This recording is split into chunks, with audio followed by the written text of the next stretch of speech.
Hey guys, welcome back. This is History of Power Rangers Season 2, Episode 43 of my show, but this is about Episode 41. Now, before I actually start talking about it, I just want to put a little bit of a teensy tiny little disclaimer. This is actually my first YouTube video that I'm doing since the whole COPPA thing was enacted, so I'm just gonna say this right off the hop, and I'm gonna mention this with every single video I do. I in no way, shape, or form make any money off of these videos, and I don't get kids to watch them and whatever and whatnot. So I'm just saying that because of the new COPPA laws, and I'm just doing it as a protective measure. I just wanted to get that out of the way. Anyway, now getting into the actual episode here. This is History of Power Rangers Season 2, Episode 43 of my show, but this is about Episode 41 of Season 2.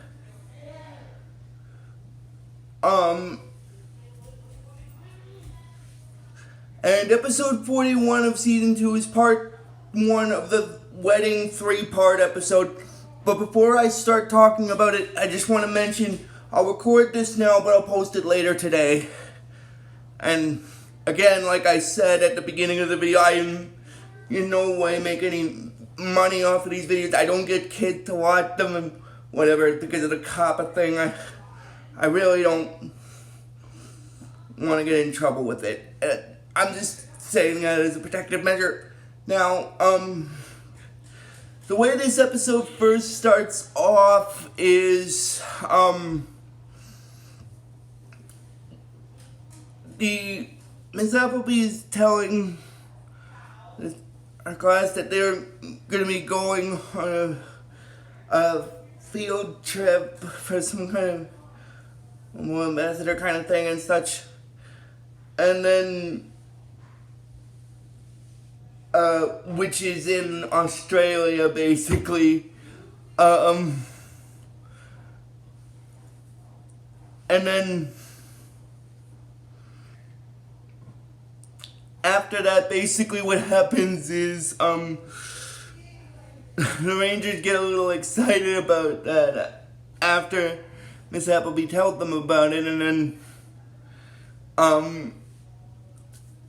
I'm guessing they went to talk to Zordon about this before they found out about it, because Billy mentions that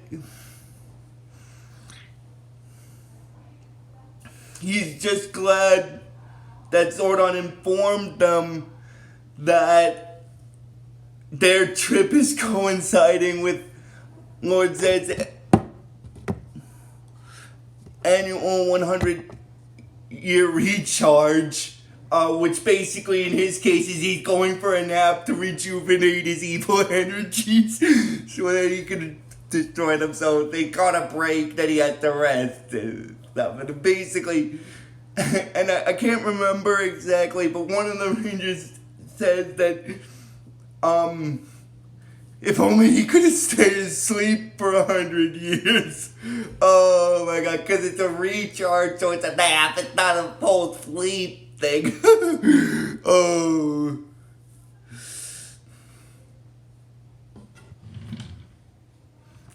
Anyway, when they're at the train station, Skull is asking Bulk if the train's gonna take them all the way to Australia, but then Bulk explains that the train's not going to take them to Australia, it's going to take them to the airport, and it's just luck that they got stuck in the same group as the Goody Goods. And then basically what happens is Skull says that they'll ditch them when they get to the plane and stuff like that, and then that's when it goes into the scene with Zedd, and he's like, I better check on those meddling Earthlings one last time. So he uses his visor-like eyes to look at down on the earth, and he sees that they're going away, and then he's like, "Oh, they're going out of town. Oh, what rotten luck."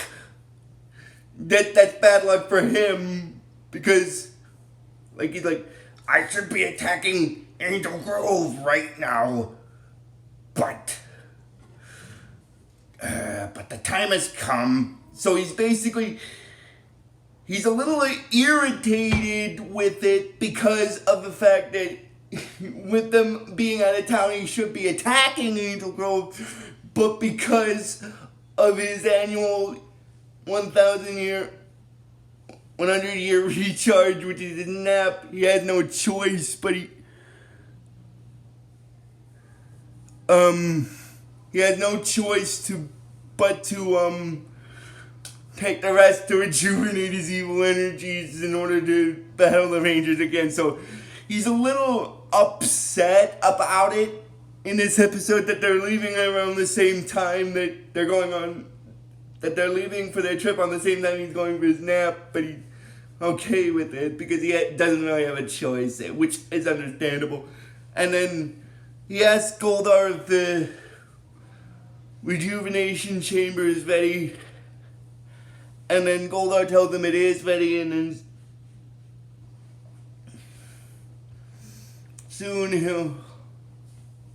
his rejuvenation chamber is ready. And then when he finds out about that, he's like, "Good, I feel a long nap coming on, and when I awake fully charged, I will be back to destroy those just once and for all."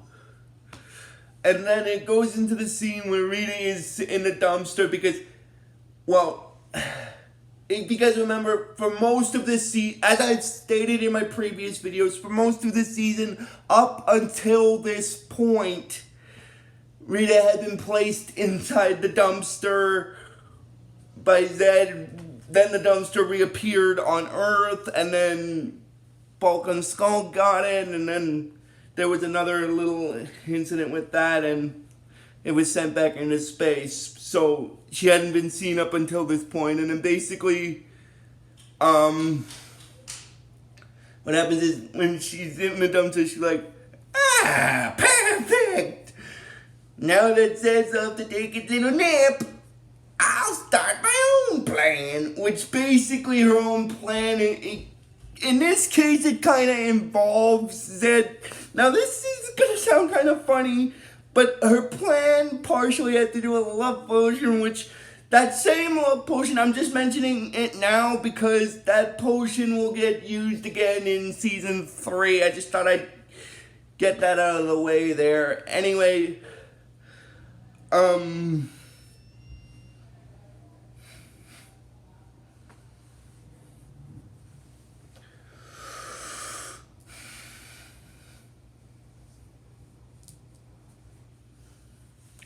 getting back into the segment with the Rangers, they managed to end up in Australia exploring, and then it goes into the scene where Rita is still in the dumpster, and she's like, "Here I come, Moon! I hope I don't land on my head like last time." And then after a little bit, there's a segment where she, basically what happens is, after that, it goes into another scene where the Rangers are in Australia,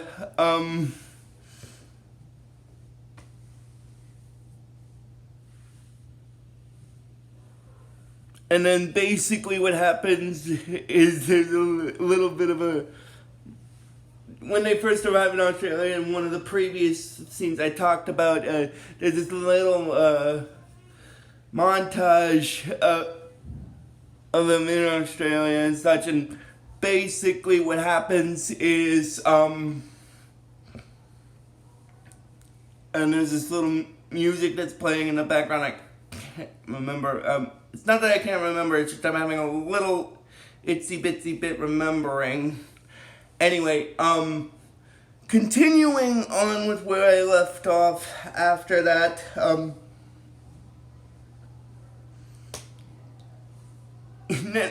and And basically what happens is that's when Rita crashes into the moon, and where she says, "Where are the brakes on this thing?" Now, the reason why I'm mentioning that is because the Rangers actually feel her crash onto the moon when they're back on their world, because the moon is closest to it. Other than the sun, the moon is the other thing that's closest to the Earth, so it would make sense that the Earth would feel that kind of impact, and then the Rangers, they're not concerned by it, but they're really startled, essentially.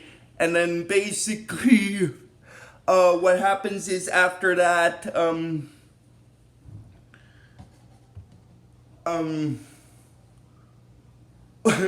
that I'm just gonna backtrack here for a second. When Rita crashed into the moon, she was like, "Where's the brakes on this thing?" And then after she crash lands on the moon, she goes into the palace. And basically what happens is after that, she tries to look around for Finster to make her bigger and stuff. And then, speaking of Finster, he basically says that he's monologuing to himself for a little bit, and basically what happens is,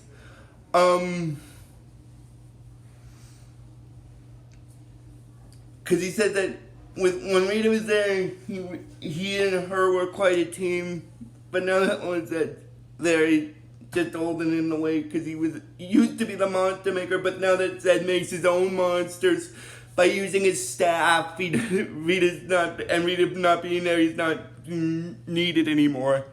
And then that's when Rita shows up, and then she's telling him to hurry up and make her big sized again, so that you can see her. And then, because if you guys remember, at the beginning segment of this season, in the first episode, Zedd used his staff to shrink Rita to miniature size, and then placed her back in the dumpster before he took over control.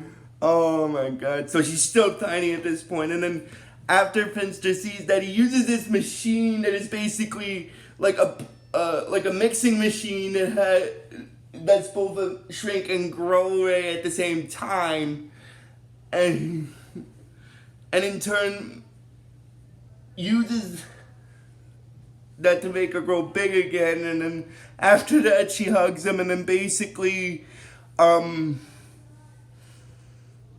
he's happy to be back in the palace. And then basically what happens is after that, Rita explains to Finster that they have to figure out a plan for how that she can rule again,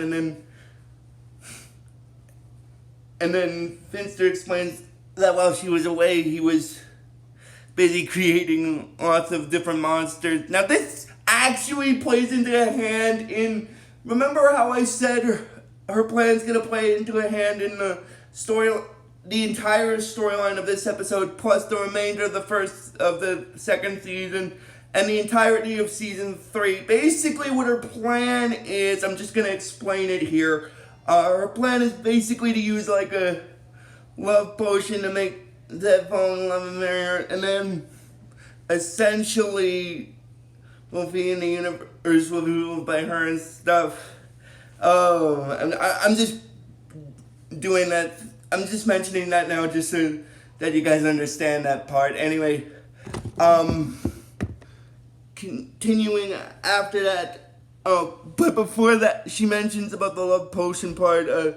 Finster explained that he was busy while she was away in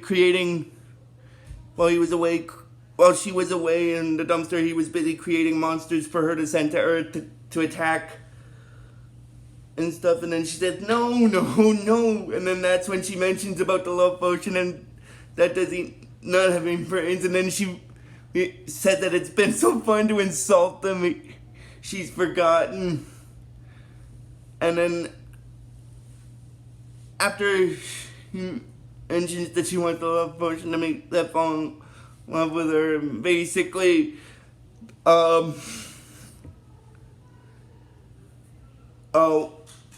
both her him and the universe will be ruled by her, basically. And then basically what happens is after that, and then she said that she'll also destroy the Power Rangers as well, as a way for her to celebrate being back. And then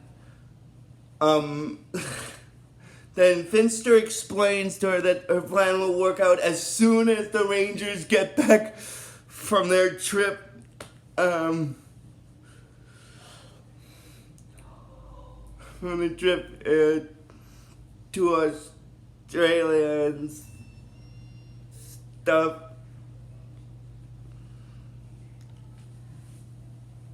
But then Rita gets a little disappointed by that because part of her plan was for destroying the Rangers was to give them as a wedding gift to Zedd and stuff.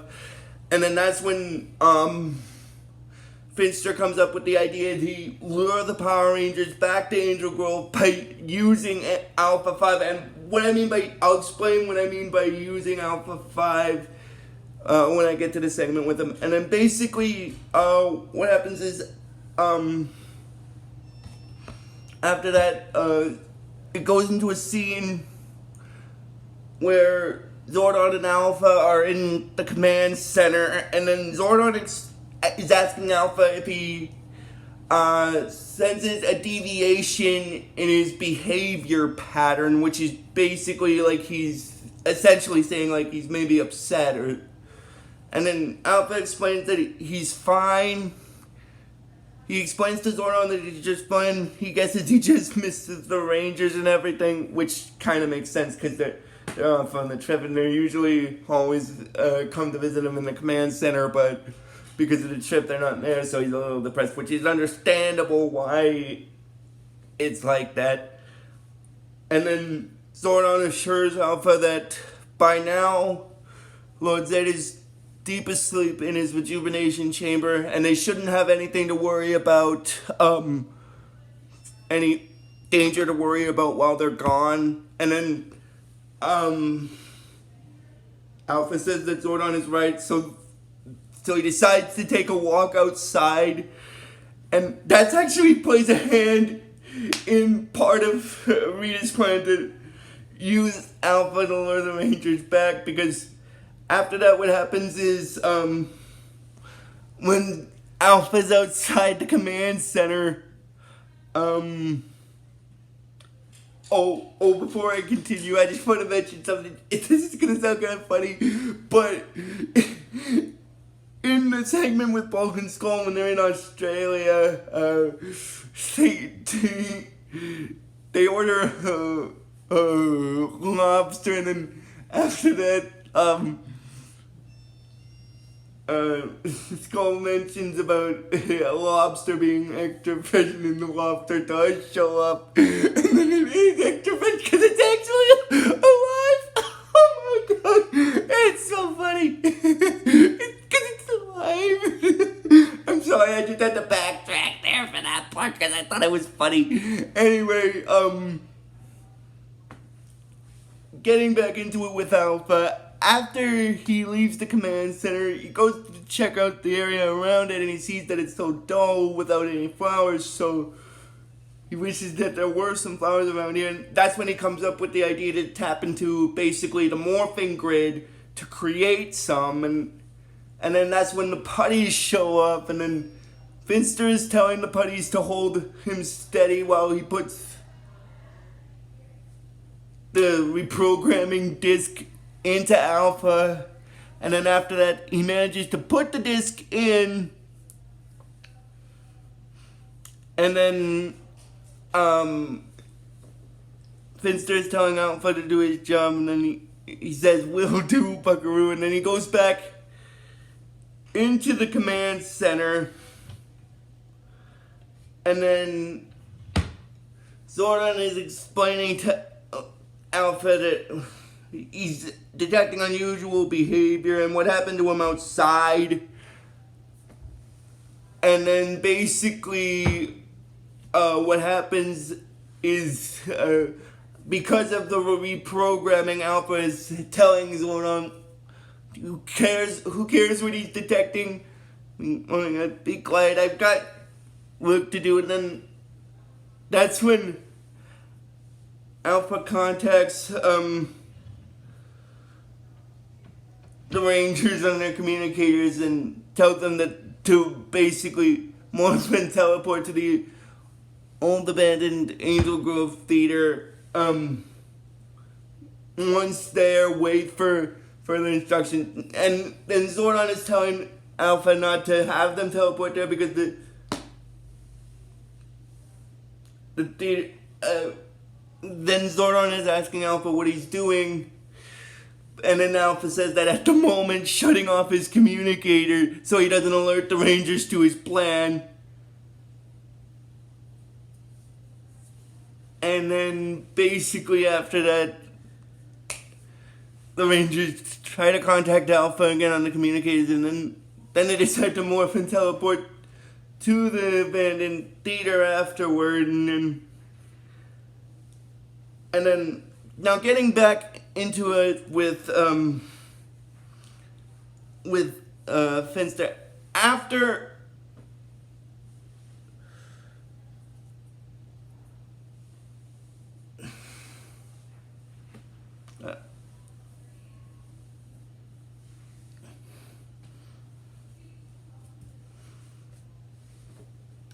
After he sees that Rita's backing up to her old tricks, he decides to create some of the monsters in order to serve as recreate some of her favorite monsters to be as wedding guests, and also select the meanest ones to ambush the Power Rangers in the back. And he brings back a lot of old monsters from which the Rangers defeated previously. This is what I meant when I said there were going to be a couple of episodes in this season where a lot of the old monsters from Season 1 and some in Season 2 were going to get referenced. This is sort of what I meant. Because a couple of times this has happened, like, before, like, in the video I did for episode 38 of Season 2, this happened once, and then, it happened sort of once again in the second part of the Rangers Back in Time 2-part episode because of the Rock of Time, and so on and so forth, and also in the Halloween episode for this season. Anyway, so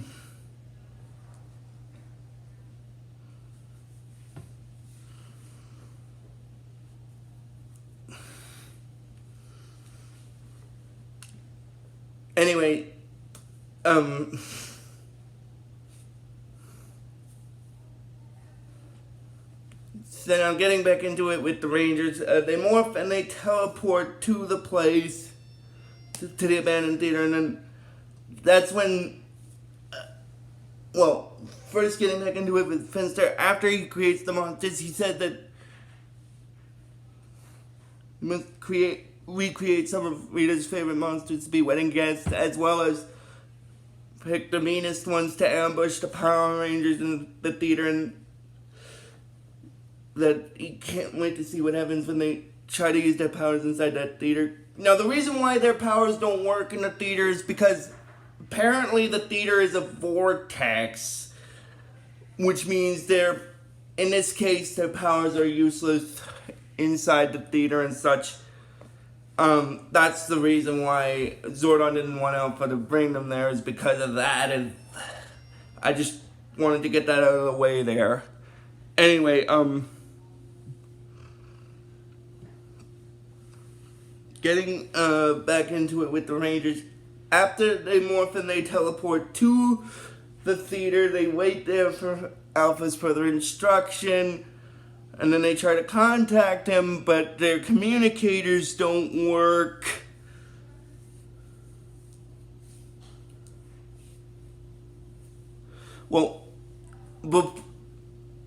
Communicators don't work, and then basically that's when the monsters show up, and they have them cornered in a circle, basically. And then after that, what basically happens is they try to teleport out of the theater, but because of the theater being a vortex, their powers don't work, so they can't teleport out of there.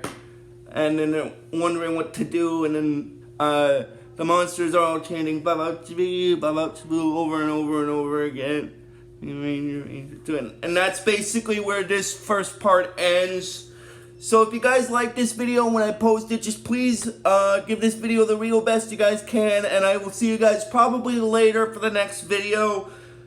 Oh, and just one last thing I'm gonna mention. Because of YouTube's new marking system, I'm probably not gonna mark this as for kids. Just because, as I said, I don't make these videos to get kids to watch them. Most of my audience is normally adults. But I just wanted to get that out of the way one last time before I ended the video. So until next time, guys, just please give this video the real best you guys can. And I will see you guys next time for the next video. So until then, like I always tell you with this series, may the power protect you always.